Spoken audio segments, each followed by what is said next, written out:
घनश्याम, इन दोनों के चरणों में मेरा कोटि कोटि प्रणाम। मेरा कोटि कोटि प्रणाम, मेरा कोटि कोटि प्रणाम। आए हो तो प्रेम से लो हरि का नाम, सब भक्तों को अनिरुद्ध की जय जय राधे श्याम। जय जय राधे श्याम, जय जय राधे श्याम, जय जय सीताराम। सांवली सूरत पे तेरी दिल दीवाना हो गया। भगवान कैसे हैं? कन्हैया गोरे हैं, काले हैं? ना गोरे हैं ना सांवले।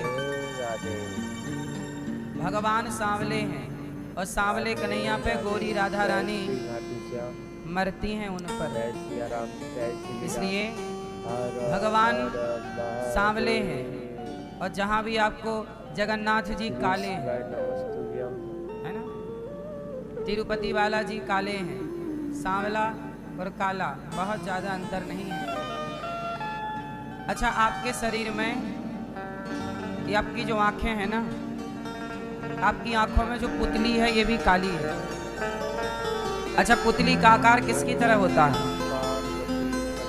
बोलो, शालिग्राम जी की तरह। आपकी आंखों में ऐसा लगता है, यदि भक्त की दृष्टि से देखो तो सबकी आंखों में शालिग्राम जी मतलब भगवान ही बैठे हैं। जहां भी काली वस्तु नजर आए समझ लो ये कृष्ण है। सांवली सूरत पे मोहन दिल दीवाना हो गया। सांवली सूरत पे मोहन दिल दीवाना हो गया।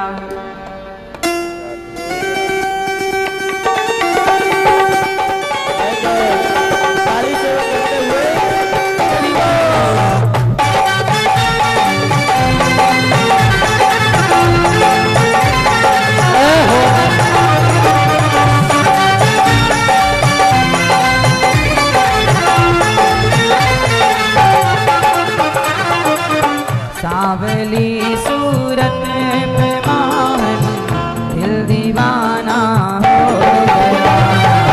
सांवली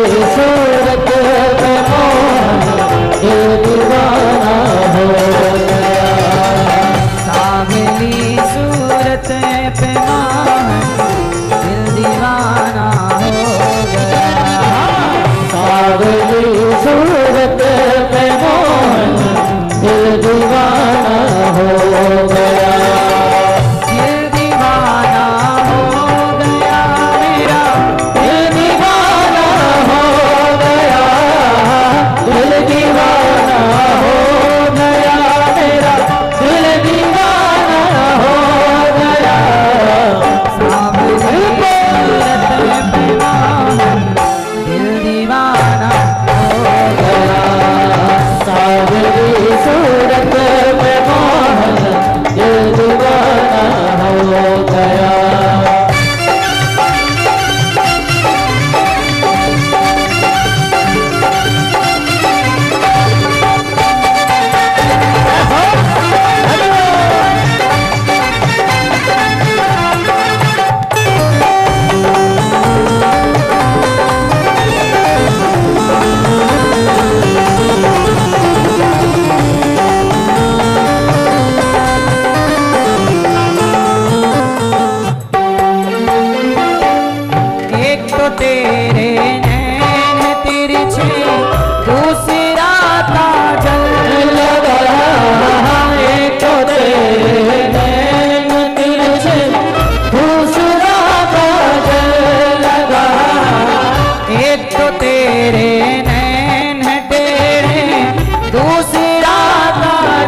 नजरे मिलाना, दिल दीवाना हो गया। तीसरा नजरे मिलाना, दिल दीवाना हो गया।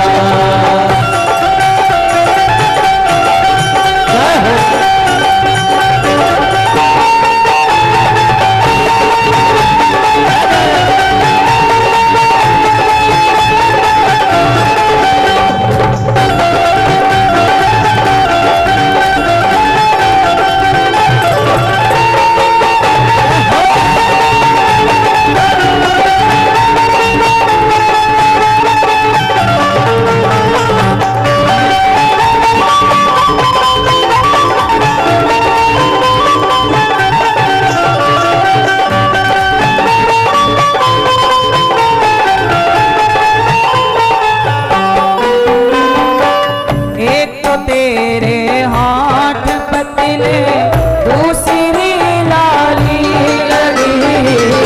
एक तो तेरे हाथ पतले, दूसरी लाली लगी। एक तो तेरे हाथ पतले, दूसरी लाली लगी।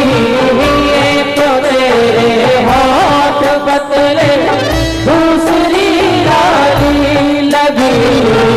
तीसरा तीसरा तीसरा तेरा मुस्कुराना, दिल दीवाना हो गया।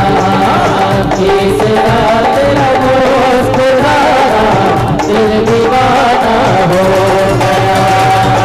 सावली सूरत में मोहन, दिल दीवाना हो गया।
तीसरा बंसी बजाना, दिल दीवाना हो गया। तीसरा बंसी बजाना, दिल दीवाना हो गया। सावरी सूरत पे मोहन, दिल दीवाना हो गया। सावरी सूरत पे मोहन, दिल दीवाना हो गया। दिल दीवाना हो गया मेरा, दिल दीवाना हो गया। दिल दीवाना हो गया मेरा, दिल दीवाना हो गया। सावरी सूरत पे मोहन, दिल दीवाना हो गया। सावरी सूरत पे मोहन, दिल दीवाना हो गया। सावरी सूरत पे मोहन, दिल दीवाना हो गया। दिल दीवाना हो गया, दिल दीवाना हो गया, दिल दीवाना हो गया। हो सावरी सूरत पे मोहन, दिल दीवाना हो गया। सावरी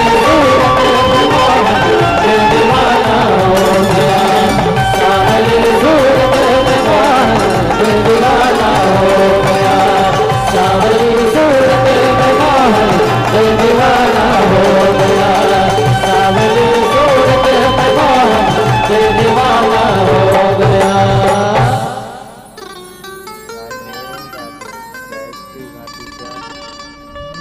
बोलिए भक्त वत्सल भगवान की जय। परात्पर अखिलेश्वर अखिल ब्रह्मांड नायक परात्पर परब्रह्म भगवान श्री कृष्ण की वांगमयी प्रतिमूर्ति श्रीमद्भागवत महापुराण।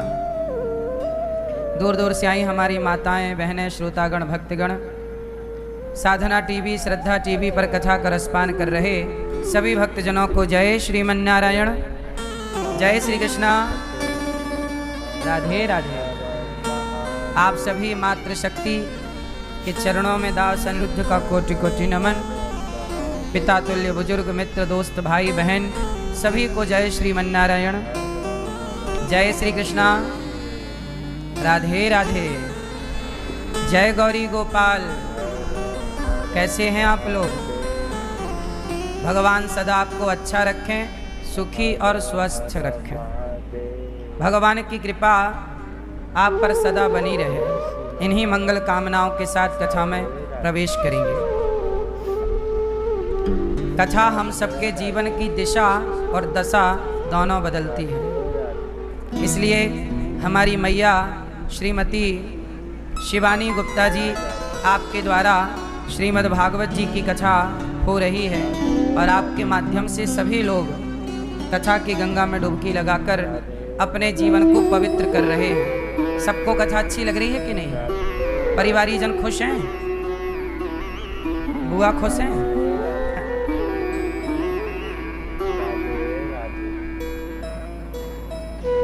हमारे मैया श्रीमती शिवानी गुप्ता जी, आपके पति स्वर्गीय श्री अजय कुमार गुप्ता जी, पुत्र आपके ओम गुप्ता जी, पुत्र मनन गुप्ता जी। ओम मनन कहाँ हैं?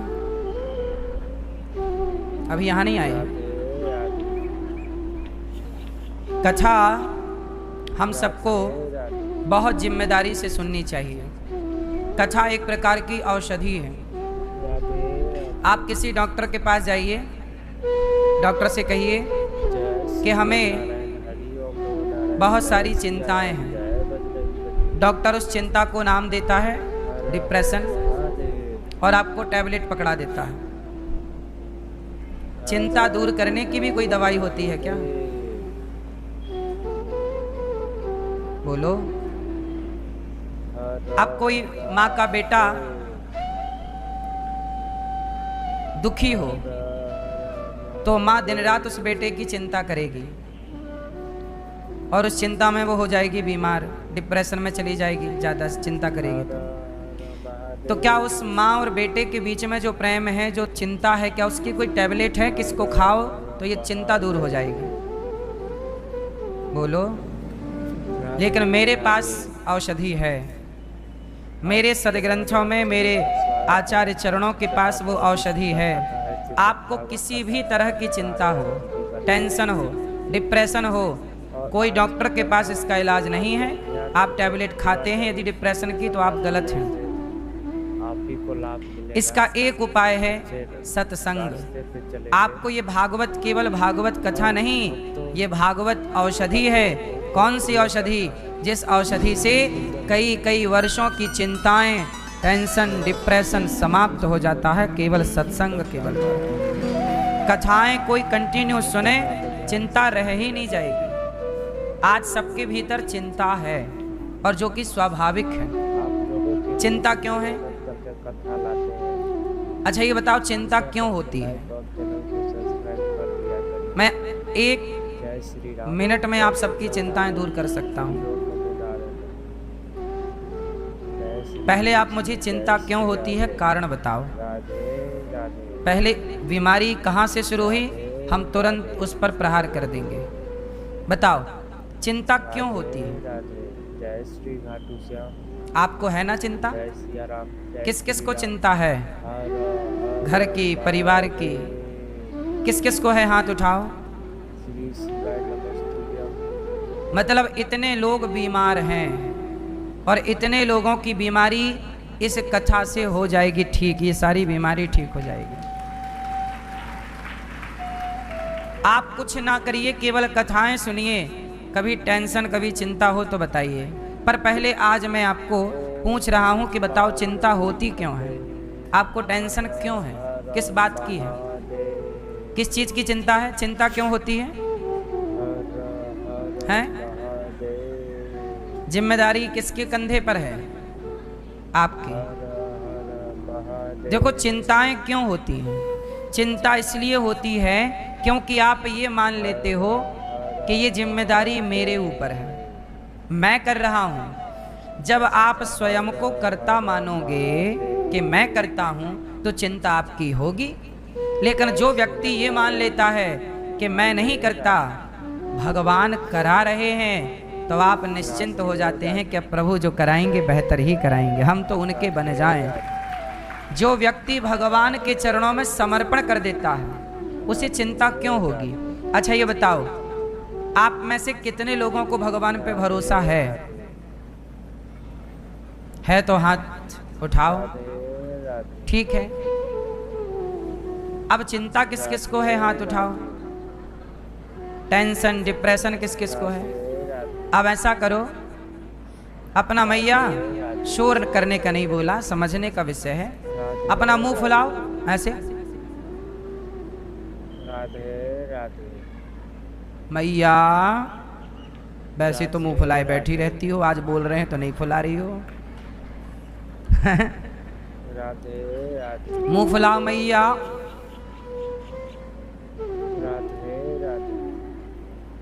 फुलाओ मेरी माँ।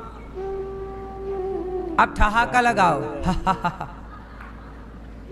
अब ये दोनों काम एक साथ करके दिखाओ, मुंह फुलाना और ठहाका लगाना। क्या ये दोनों एक साथ हो सकते हैं? उसी तरह अभी आप लोगों ने कहा कि महाराज जी हमें चिंता है, टेंशन तो है, पर दूसरी तरफ आपने ये भी कहा कि हमें भगवान पे भरोसा भी है। एक बात बताओ, यदि भरोसा है तो चिंता किस बात की है? और चिंता है इसका मतलब आपका भरोसा कच्चा है, कमजोर है। अर्जुन का भरोसा कच्चा था या पक्का था? क्या अर्जुन को कोई चिंता थी? भीष्म पितामह ने कहा कि कल मैं पांडवों को मार डालूंगा, कल का युद्ध पांडवों का अंतिम युद्ध होगा। जब ये बात द्रौपदी ने सुनी, दौड़ी दौड़ी आई, कन्हैया सुना आपने? क्या बोले? पांडवों को कल, मेरे पतियों को कल पितामह मार डालेंगे। प्रतिज्ञा कर ली है उन्होंने। भीष्म जी ने प्रतिज्ञा कर ली कि कल के युद्ध में या तो मेरा युद्ध आखिरी होगा या पांडवों का युद्ध अंतिम होगा, निर्णायक। या मैं मरूंगा, पांडव मरेंगे। द्रौपदी बोली पितामह तो मर नहीं सकते क्योंकि इच्छा मृत्यु का वरदान है, पर पितामह से ये 5 पांडव जरूर मर जाएंगे। हे कन्हैया, हे गिरधर गोपाल, हे बांसुरी वाले, हे नंद नंदन, मैं हाथ जोड़ करके अपने सुहाग की भिक्षा मांगती हूँ। हे कन्हैया, मेरे सुहाग उजड़ने से बचा लो, मेरा सुहाग ना उजड़ने दो। अर्जुन बोले चलो, कन्हैया बोले चलो द्रौपदी, अर्जुन से बात करते हैं कि कल की क्या तैयारी उसने की और क्या प्लानिंग की। अर्जुन के पास गए। ये घटना आधी रात की है। आधी रात को सब लोग सोते हैं, 12 बजे 1 बजे रात को सो रहे हैं। अर्जुन सो रहे थे, खर्राटे चल रहे थे। भगवान श्री कृष्ण ने जगाया, अर्जुन अर्जुन जागो जागो। अर्जुन बोले कन्हैया क्या हुआ, आप हमें क्यों जगा रहे हैं, क्यों हमें उठा रहे हैं? सोने दो कन्हैया, हमें ना जगाओ। भगवान श्री कृष्ण ने कहा अर्जुन कल के बारे में कुछ प्लान कर लो। आपने सुना भीष्म पितामह ने प्रतिज्ञा ले ली है कि कल के युद्ध में वो आपको मार डालेंगे। अर्जुन मुस्कुराकर बोले कन्हैया क्या पितामह को पता नहीं है कि मेरे रक्षक भगवान कृष्ण है, और जिसका रक्षक भगवान हो से पितामह क्या मार सकते हैं। कन्हैया आओ, अभी आधी रात है, आओ अपन सो जाते हैं। कन्हैया का हाथ पकड़ा अर्जुन ने, बिस्तर पर लिटाया, बोले चलो आज हमारे साथ सो जाओ। अर्जुन को पितामह ने प्रतिज्ञा कर ली कल मार डालूंगा, पर अर्जुन को तनिक भी चिंता नहीं है। क्यों? क्योंकि अर्जुन को चिंता से ज्यादा कृष्ण पर और आप लोगों को चिंता ज्यादा है। जितनी ज्यादा चिंता है इतना ज्यादा भरोसा होता तो चिंता ही ना होती। इसलिए कहता हूं चिंता को बढ़ाओ मत, भरोसे को बढ़ाओ। जब भरोसा बढ़ेगा भगवान के चरणों में, चिंता अपने आप घट जाएगी, कम हो जाएगी। आपका भरोसा कम है, इसलिए चिंताएं ज्यादा है। भगवान भगवान है मेरी माँ, भगवान जैसा कोई नहीं है।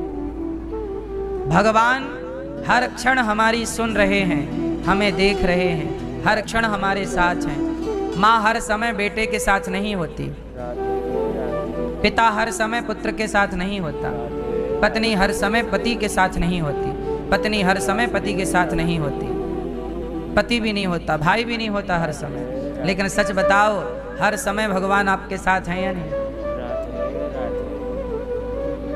आपके साथ कोई है तो भगवान ही तो है। तो जब भगवान आपके साथ हैं तो भरोसा क्यों नहीं है, चिंता क्यों है? इसलिए कहता हूं, चिंता उन्हीं को होती है जो भगवान का चिंतन नहीं करते। खुद से ज्यादा भरोसा भगवान का।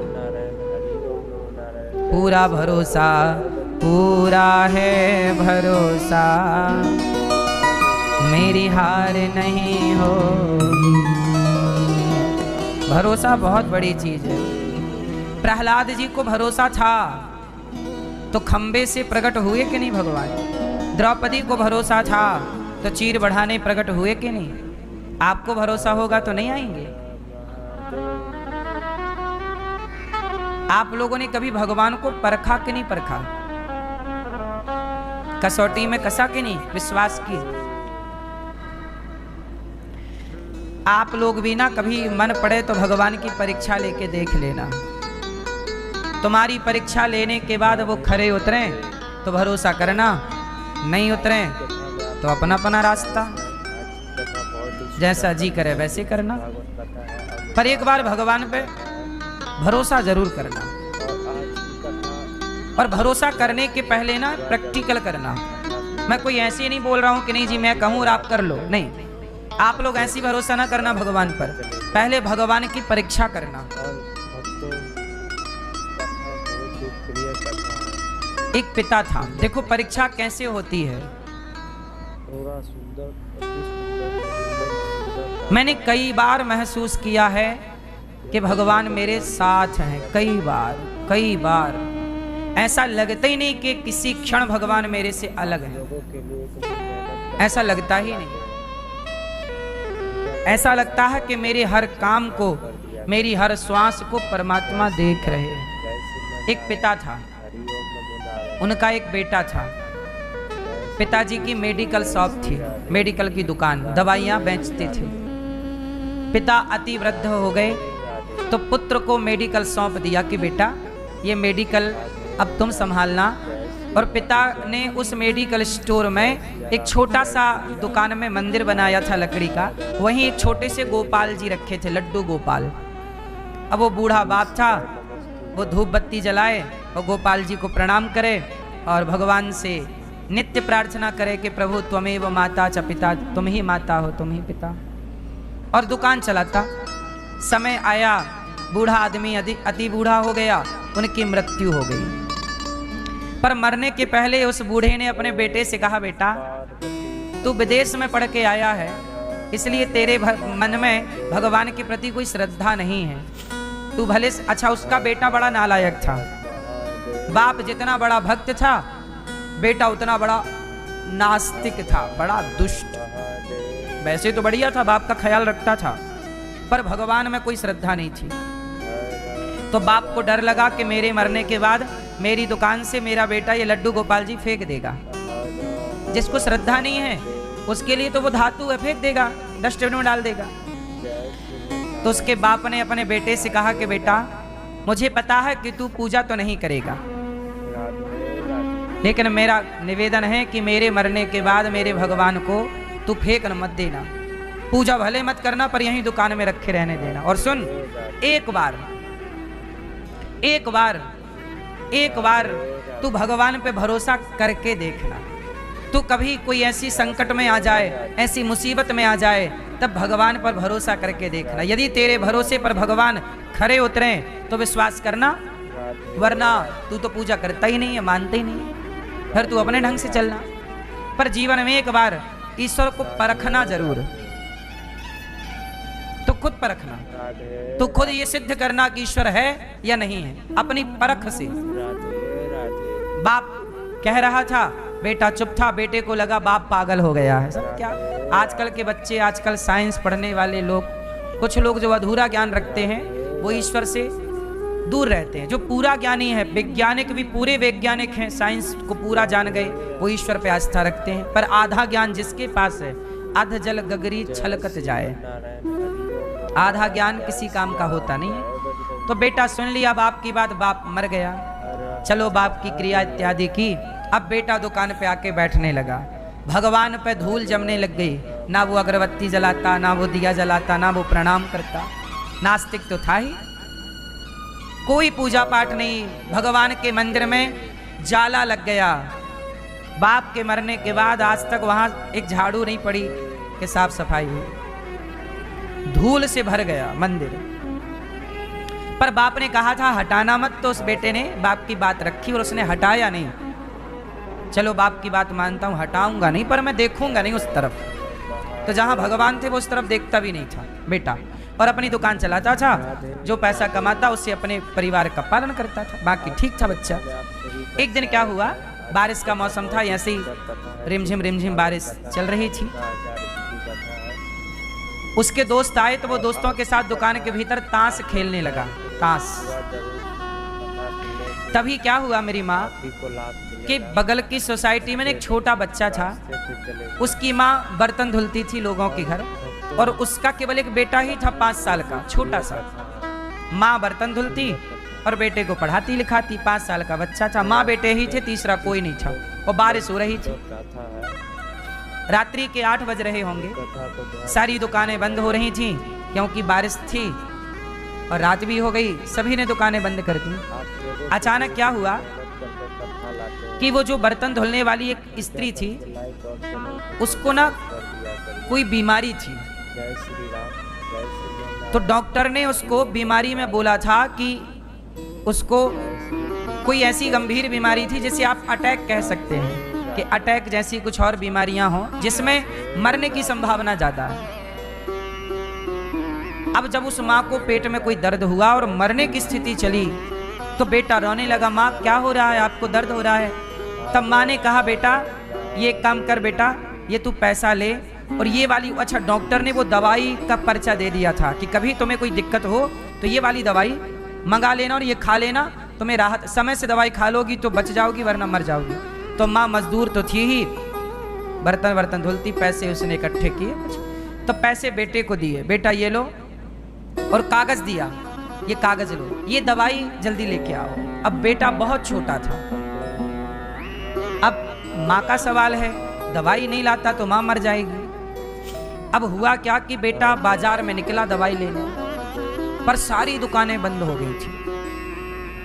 परंतु ये जो नास्तिक लड़का था, मेडिकल जिसकी दुकान थी, सारी दुकानें बंद थी, पर इसकी दुकान में थोड़ी लाइट जल रही थी। शटर तो इसकी भी गिरी थी, आधी से ज्यादा शटर गिरी थी, पर अंदर ये ताश खेल रहे थे दोस्तों के साथ। तो ताश खेलने के कारण शटर आधी से ज्यादा गिरी थी, पर प्रकाश दिखा तो बच्चे को लगा कि ये दुकान है। तो उसने खटखटाया, भैया भैया, तो उसने शटर उठाई, क्या है बच्चा? भैया हमारी माँ को बीमारी है, ये जल्दी दवाई दे दो वरना माँ मर जाएगी।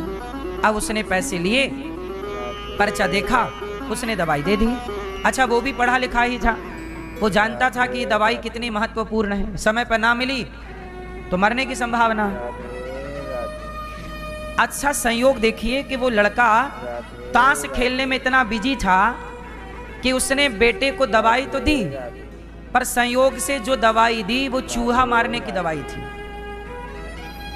एक्चुअली उसने थोड़ी देर पहले किसी ने चूहे की दवाई उससे ली थी, तो चूहे की दवाई उसने 2 निकाल ली, तो एक तो दे दी ग्राहक को, जो एक बची तो उसने वहीं रख दी कि कोई बात नहीं अभी मैं रख दूंगा, अभी मैं ताश खेल रहा हूँ। और उसे याद नहीं था, अच्छा बच्चे ने जो दवाई मांगी वो दवाई वहीं रखी थी, तो उसे लगा कि ये वही दवाई है। उसने देखा नहीं और चूहे मारने की दवाई दे दी। अब बच्चा तो बच्चा, ना माँ को पता कि दवाई कैसी होती है, ना उस बच्चे को पता। अब वो दवाई लेके चला गया बच्चा कि माँ को खवाएंगे, माँ बच जाएगी, और वो चूहे की दवाई माँ खाएगी तो मर और जाएगी।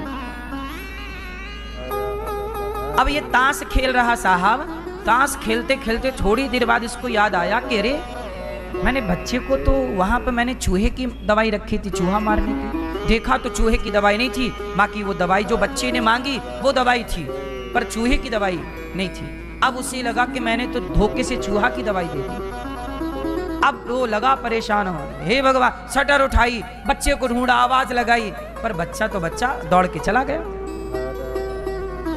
कहीं दूर दूर तक कोई नहीं। उसने अपने दोस्तों को भगाया कि तुम्हारे ताश के चक्कर में आज मैंने गलत कर दिया। एक बच्चे को, अब वो डॉक्टर ही था, मतलब मेडिकल वाला, थोड़ा बहुत तो डॉक्टर होते ही है, वो जान गया कि भाई ये दवाई बहुत, यदि नहीं मिलेगी तो मर जाएगी इसकी माँ, और ये चूहे की और दवाई है।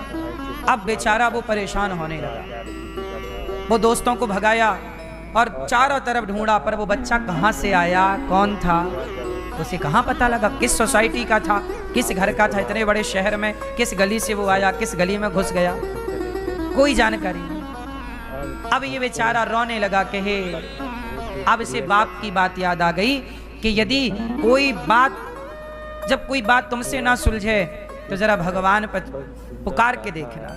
आज पहली बार इस नास्तिक लड़के ने बाप की बात याद आई कि भगवान को कभी आजमा कर देखना, पुकार कर देखना, वो ना सुने तो फिर देखना। आज पहली बार ये श्रद्धा से अपने बाप के द्वारा जो गोपाल जी रखे थे छोटे से, उस ओर आज पहली बार श्रद्धा से नजरें डाली और कहा कि हे भगवान, वैसे तो मैं आपको मानता नहीं हूँ, आप में मेरी कोई श्रद्धा नहीं है, लेकिन मेरे पिताजी कहते थे कि भगवान नाम की कोई चीज होती है, यदि आप होते हो तो आज जो मेरे से गलती हुई वो गलती सुधारने का आप मुझे एक मौका दे दो। वो बच्चा कहाँ से आया मुझे पता कैसे चलेगा, उस बच्चे की माँ मर जाएगी तो बच्चा अनाथ हो जाएगा, और ये पाप मेरे से हुआ है, मेरी गलती से उसको चूहे की दवाई मैंने दे दी। हे भगवान, यदि आप हो, यदि मेरे पिता की बात सही है तो आप उसके माँ की रक्षा करना और मुझे मेरी गलती सुधारने का एक अवसर देना। अभी वो भगवान से प्रार्थना कर ही रहा था कि वो बच्चा लौट के फिर से आ गया और फिर से दुकान भैया भैया क्या वो दवाई और है आपके पास?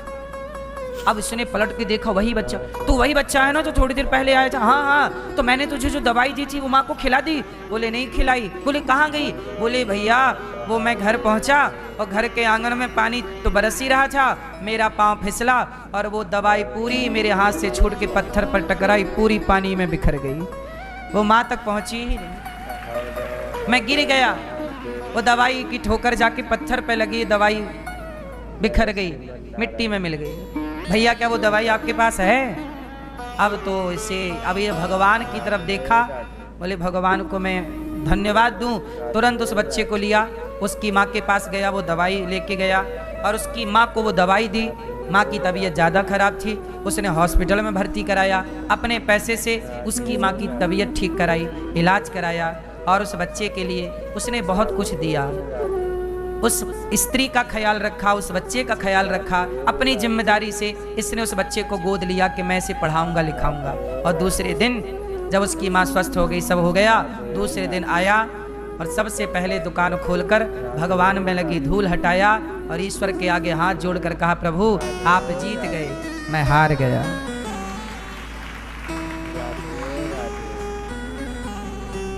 आपको लगता है ये पीतल की मूर्ति है, ये क्या करेगी? ये जो कर सकती है ना वो आप नहीं कर सकते। ईश्वर को आजमाइए। कई बार ईश्वर आपका ऐसा सपोर्ट करते हैं, ऐसा काम करते हैं, आपको लगता है आप कर रहे हैं। मेरी माँ, कुछ काम ऐसे हैं जो आप नहीं करते, भगवान आपके काम करते हैं और आपको लगता ही नहीं कि ये काम भगवान ने किया। बहुत सारी मुसीबतें होती हैं, बहुत सारा संकट होता है, जो संकट से ईश्वर आपको बचा लेते हैं। आपको लगता है बस बच गए, नहीं मेरी माँ, ये भगवान होते हैं आपके साथ, पर पूरी जिंदगी आप ये महसूस नहीं कर पाते कि ईश्वर आपके साथ। आज उस नास्तिक लड़के को भगवान पर अपार श्रद्धा हो गई। हे प्रभु मुझे क्षमा कीजिए, मुझे लगा कि मैंने जो पढ़ा है वही सत्य है, पर मेरी पढ़ाई जो नहीं कर सकती, विज्ञान जो नहीं कर सकता, वह ईश्वर ही कर सकते हैं मेरी माँ। जो ईश्वर कर सकते हैं वो कोई विज्ञान नहीं कर सकता। विज्ञान अपना काम करता है, अपने क्षेत्र में सही है, पर ईश्वर का अपना काम है। इसलिए ईश्वर पर संदेह जैसी तो कोई बात ही नहीं होनी चाहिए। ईश्वर संदेह का विषय कभी था ही नहीं। ईश्वर तो सदा से श्रद्धा का विषय रहे हैं। इसलिए मैं आप लोगों से कहता हूं कि यदि आप ईश्वर को नहीं मानते, कोई बात नहीं, एक बार आप भी परीक्षा लेके देख लो ना भगवान की। तुम्हारी विश्वास की कसौटी पे खरे उतरे तो मानना, वरना नहीं ही तो मान रहे हो, फिर तो ठीक है ही। जो लोग कहते हैं मैं ईश्वर को नहीं मानता, ठीक है भैया मत मानो, पर एक बार अपने आप को मौका तो दो। एक बार ईश्वर को अवसर तो दो।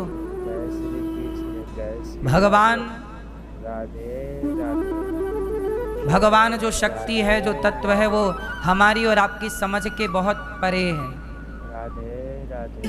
सच्चाई यही है कि हर क्षण भगवान की ही सत्ता काम करती है। मेरी माँ, आज भगवान ने बांसुरी बजाई, गोपियों को बुलाया। उसके पहले नंद बाबा को वरुण लोक से लेकर आए और भगवान ने वरुण लोक में जाकर वरुण देवता को दर्शन दिया। ब्रजवासियों को बाद में वैकुंठ का दर्शन कराया और आज भगवान यमुना के तट पर खड़े होकर बांसुरी बजा रहे हैं। आज भगवान ने गोपियों को बुलाया। देखो, भक्त हमेशा भगवान को बुलाते हैं। जब भक्त भगवान को बुलाएं उसका नाम है भक्ति। जब भक्त भगवान को बुलाएं उसका नाम है भक्ति। पर जब भगवान भक्त को याद करने लग जाए, भगवान भक्त को बुलाने लग जाए, वो भक्ति की पराकाष्ठा है, भक्ति की परिपक्वता है। आज गोपियों ने भगवान को नहीं बुलाया।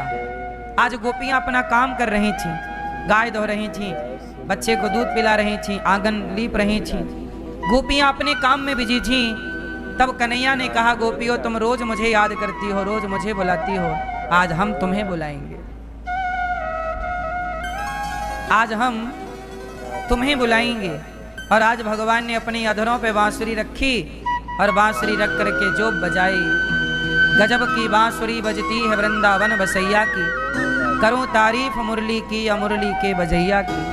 जहाँ चलता ना काम तीर और कमानों से, वहाँ बातें होती मुरली की तानों से।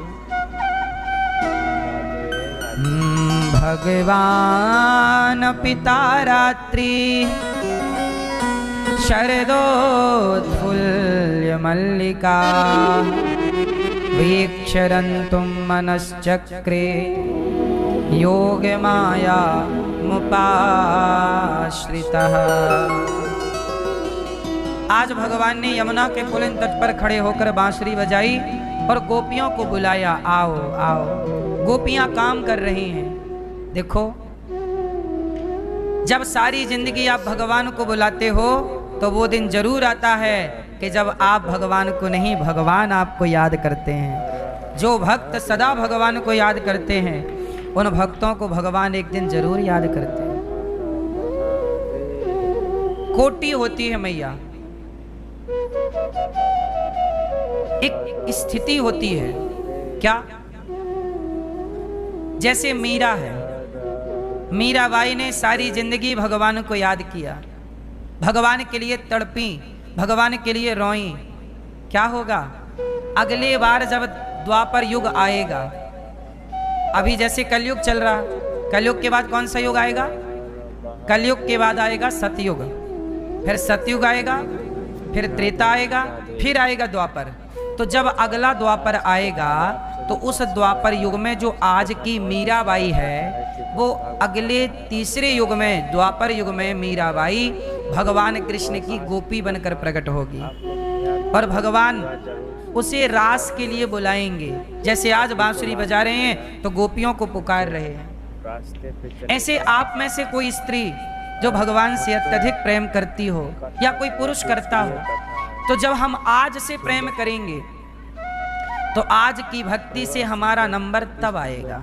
सुंदर कथा है। अब आप कहो कि जैसे मीराबाई ने आज कलयुग में भक्ति की, तो कलयुग के बाद त्रेता सतयुग आएगा, तो उस सतयुग में कहाँ रहेगी मीराबाई? त्रेता में कहाँ रहेगी?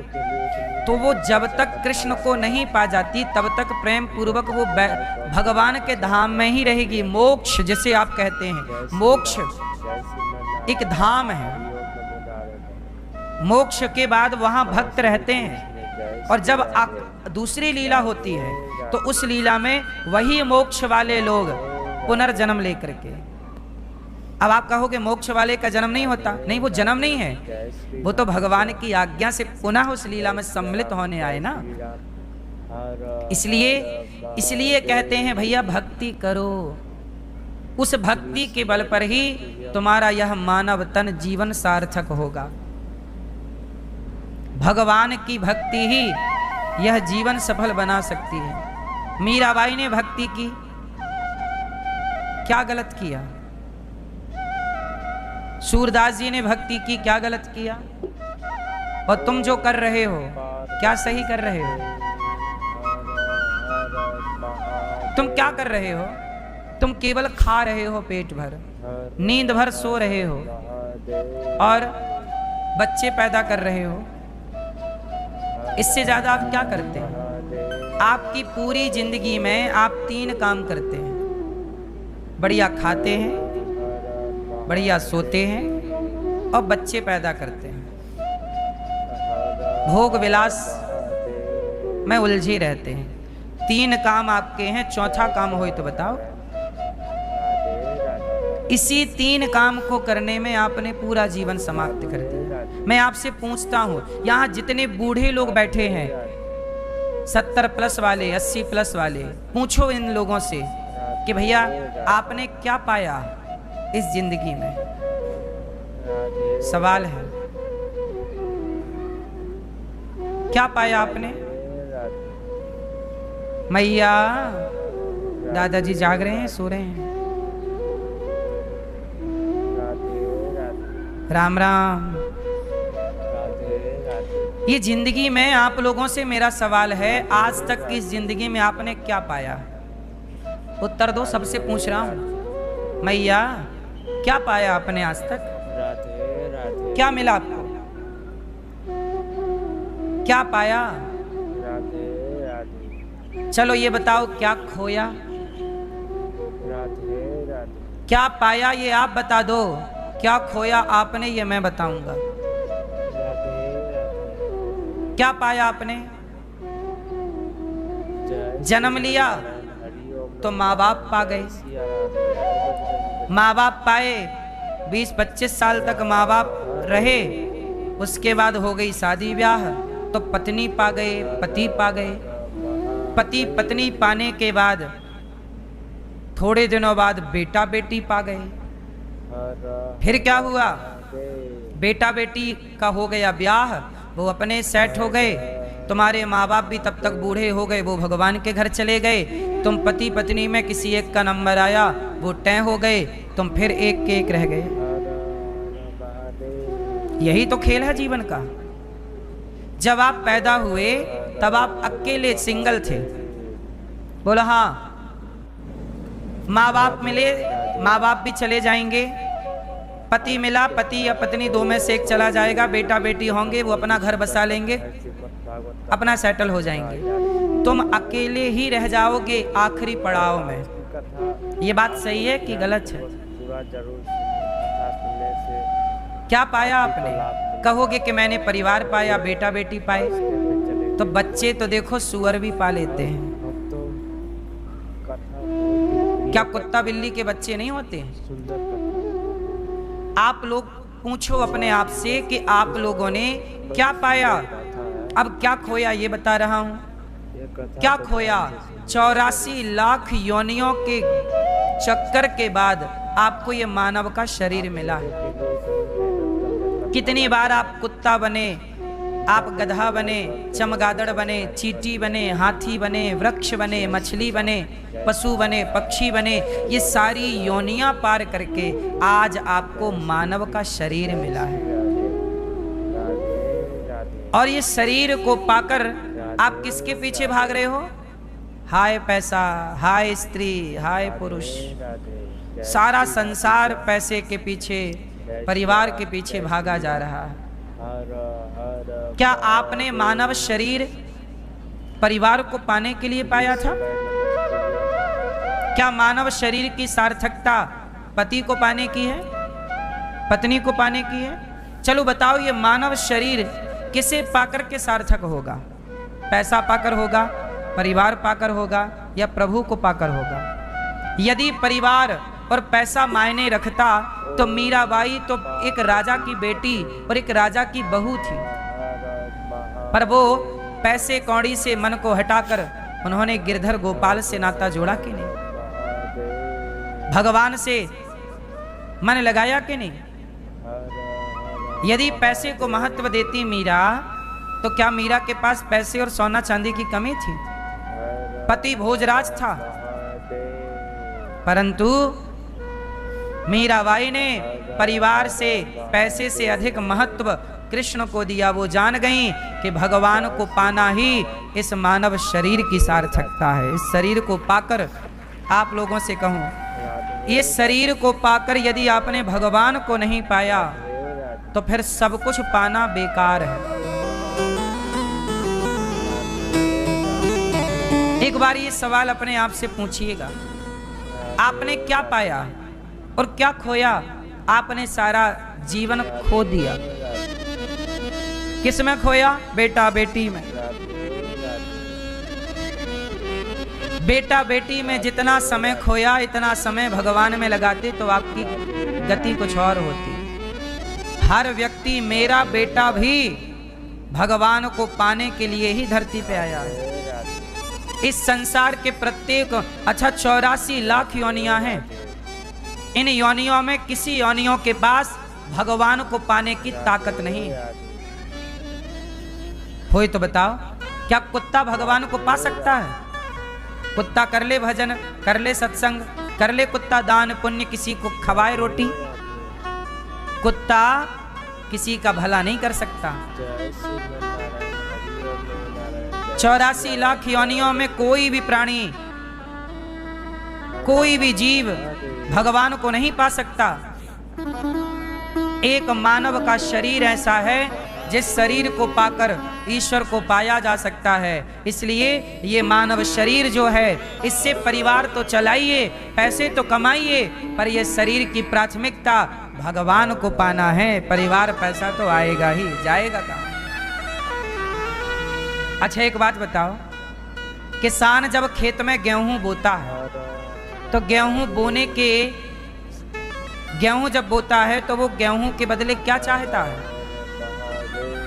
बोलो बोलो मेरी माँ। गेहूं जब बोता है तो गेहूं के बदले क्या चाहता है? गेहूं ही चाहेगा कि कई गुना बढ़ के फसल आए। 1 कुंटल बोया तो 20 कुंटल काटूं। बोलो हाँ।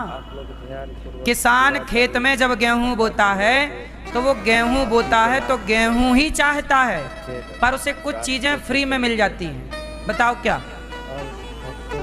बोलो। जब गेहूं बोएगा तो गेहूं तो काटेगा, गेहूं तो पाएगा, पर जो भूसा है गेहूं का भूस, वो फ्री में उसे मिलेगा। उसके लिए कोई प्रयास किसान नहीं करता।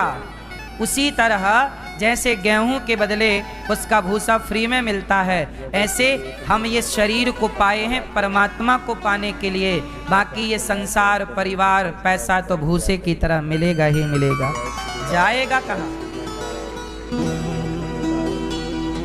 बात समझ में आई? तो चिंता, प्रश्न खड़ा हुआ था चिंता से। तो चिंता करें कि चिंतन करें? इसलिए भगवान का चिंतन करिए। अर्जुन को क्या था भगवान पर पूरा? अर्जुन को क्या था भगवान पर पूरा? पूरा भरोसा। अर्जुन को पूरा भरोसा है कि कन्हैया मेरे साथ हैं। बस मेरी माँ कैसी भी परिस्थिति हो, कैसी भी स्थितियां हो, पर सदा भगवान पर भरोसा रखिएगा, भगवान हमारे साथ हैं। तो जहां भरोसा होगा वहां क्या नहीं होगा? क्या नहीं होगा? चिंता नहीं होगी, टेंशन नहीं होगी, डिप्रेशन नहीं होगा। आज डिप्रेशन क्यों है? क्योंकि लोगों को भगवान पर भरोसा। इसलिए कहता हूं कि वो नास्तिक बेटा मेडिकल स्टोर चलाने वाला भगवान पर भरोसा किया तो काम बना। आप भी भरोसा करिए, काम बनेगा आपका। किसी भी परिस्थिति में भरोसा गवाइएगा मत, पूरा है भरोसा, मेरी हार नहीं होगी। क्या है पूरा मेरी माँ?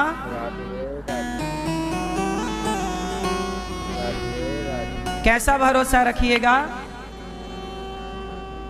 हाँ हाँ, आएगा मेरा सांवरा, दिल से बुला के दे, तुम मत हो न मन बावरे उदास, ये सांवरा जरूर आएगा।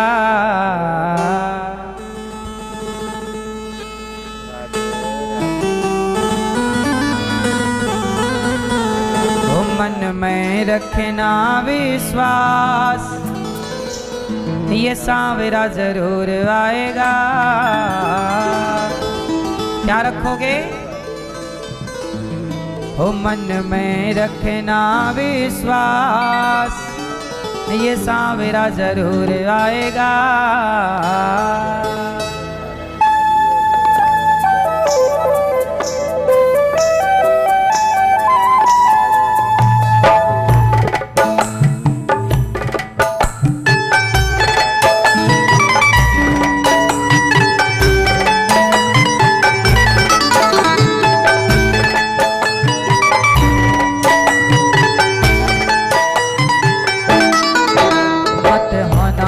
बावरे उदास, ये सांवरा जरूर आएगा। हो मत होना मन बावरे उदास, ये सांवरा जरूर आएगा। मन में रखना विश्वास, मन में रखना विश्वास, ये सांवरा जरूर आएगा। रखना विश्वास, ये सांवरा जरूर आएगा।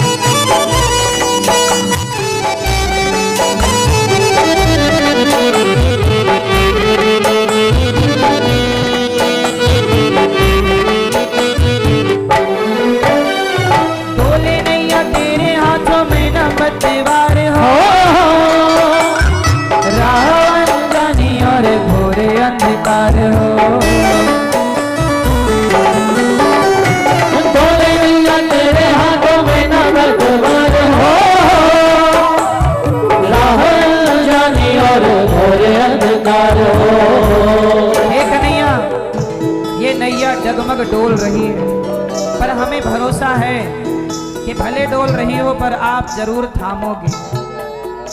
हे कन्हैया, डोले नैया तेरे हाथों में ना पतवार हो, घोरे अंधकार हो, ऐसे अंधेरों में हो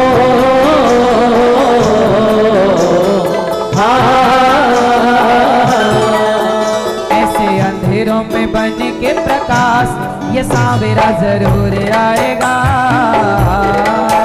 ऐसे अंधेरों में बन के प्रकाश, ये सांवरा जरूर आएगा। मत मत होना मन बावरे उदास, ये सांवरा जरूर आएगा। मत होना मन बावरे उदास, ये सांवरा जरूर आएगा।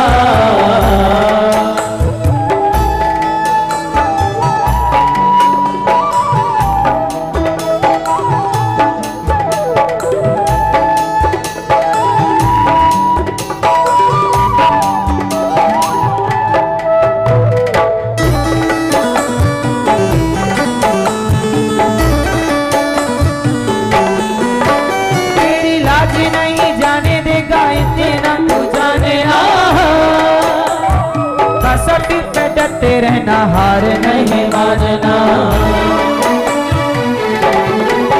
तेरी लाज नहीं जाने देगा इतना तू जाने ना। कसौटी में डटे रहना हार नहीं मानना। विश्वास कब तक करें? आखिरी सांस तक, क्योंकि भगवान उस आखिरी सांस पर ही आएगा।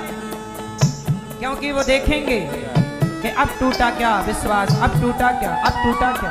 लेकिन जब नहीं टूटा तो भगवान हार जाते हैं और भक्त जीत जाता है। तेरी लाज नहीं जाने देगा इतना तू जाने ना। कसौटी पे डटे रहना हार नहीं मानना, तेरी लाज नहीं जाने देगा इतना तू जाने ना। कसौटी में डटे रहना हार नहीं मानना। सच्चे प्रेमी नहीं हो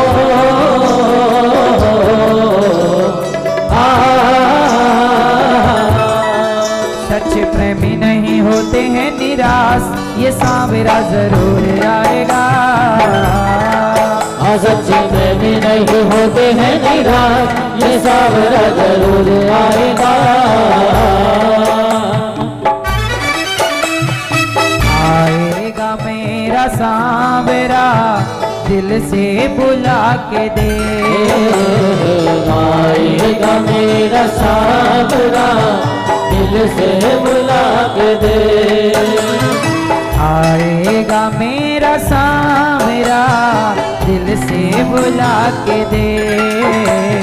आएगा मेरा सांवरा दिल से बुला के दे। मन में रखना विश्वास, ये सांवरा जरूर आएगा। ओ मन में रखना विश्वास, ये सांवरा जरूर आएगा। मन में रखना विश्वास, ये सांवरा जरूर आएगा। ओ मन में रखना विश्वास, ये सांवरा जरूर आएगा। मन में रखना विश्वास, ये सांवरा जरूर आएगा। आएगा मेरा सांवरा दिल से बुला के दे। आएगा मेरा सांवरा दिल से बुला के दे। मेरी माँ, ये भगवान आखिरी सांस पे आएंगे। किसी भी सुदामा इतने गरीब थे, पर सुदामा का विश्वास आखिरी दम तक था कि भगवान मेरे साथ, और फिर आखिरी में ही काम हुआ। यदि विश्वास डोल जाता तो कैसे काम होता। आज भगवान ने गोपियों को बुलाया, सारी गोपियां आईं, काम छोड़ छोड़ करके आईं। भगवान ने स्वागत किया, भगवान ने बुलाया। निशम्य गीतम तदनंग वर्धनम व्रजश्रियः कृष्ण गृहीत मानसा आजग्मुरन्योन्यमलक्षितोद्यमा सयत्र कांतो जवलोल कुंडला। जब गोपियां आईं काम छोड़ छोड़ कर, अच्छा ये बताओ मैया ओ मेरी माँ, बैठ जाओ मेरी मैया। मैया क्या हो गया मैया को? हे मेरी माँ, बालों में मेहंदी पोत के आई हैं, देखो। बैठो मेरी माँ।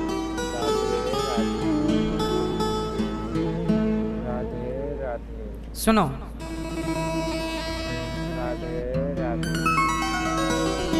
गोपियां सारा काम छोड़ती हैं, बेटे को दूध पिलाना भी छोड़ती हैं और कृष्ण के लिए भागती हैं।